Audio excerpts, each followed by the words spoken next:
So there has been a recent viral claim that Kashmir has been slowly moving away from India, which actually is incorrect.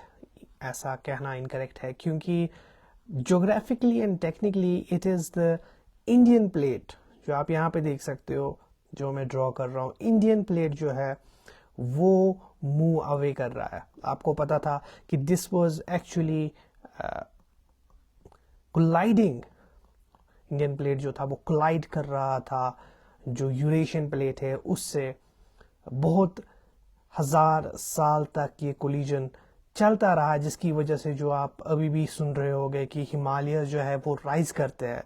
लेकिन अब एक recent scientific सर्वे के मुताबिक जो Indian plate है वो move away कर रहा है, वो दूर जा रहा है इंडियन प्लेट.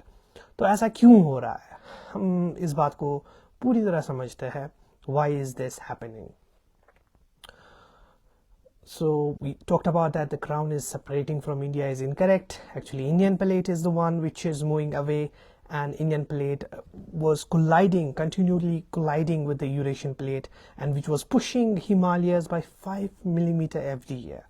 5 millimeter हर साल जो हिमालयस थे वो राइज करते थे. अब साइंस ने कौन सा अब मेजरिंग सिस्टम डेवलप किया है, GPS based crustal monitoring system, जो एग्जाम में पूछा जा सकता है. कौन सा system, GPS based crustal monitoring system. उससे हमें पता चला गया है कि they have observed micro displacement fault creep along the main Himalayan thrust. Okay, this climatic change further accelerates the valley's instability, जिसकी वजह से ग्लेशियर मेल्ट हो सकता है, लैंडस्लाइड्स आ सकती है, ओल्ड फॉल्ट रीएक्टिवेशन हो सकता है, रिवर्स अपने कोर्सेज बदल सकते हैं, जिसकी वजह से टोपोग्राफी है वो चेंज हो सकती है, वैली की जो रिलीफ एंड टोपोग्राफी है वो चेंज हो सकती है.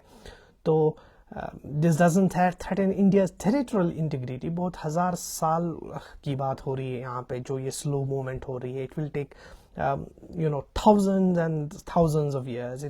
It's a very very slow process. और हम हिमालयन टेक्टोनिक्स की बात कर रहे हैं यहाँ पे. We have to prepare for disaster preparedness, क्योंकि जब अब ये वापस जा रहा है तो slowly it's drifting apart. So we can observe lot of things happening in this particular regions, जैसे landslides, glacier melts and fault reactivation. So this was all about this content on the displacement of the moving away of Indian plate from the Eurasian plate.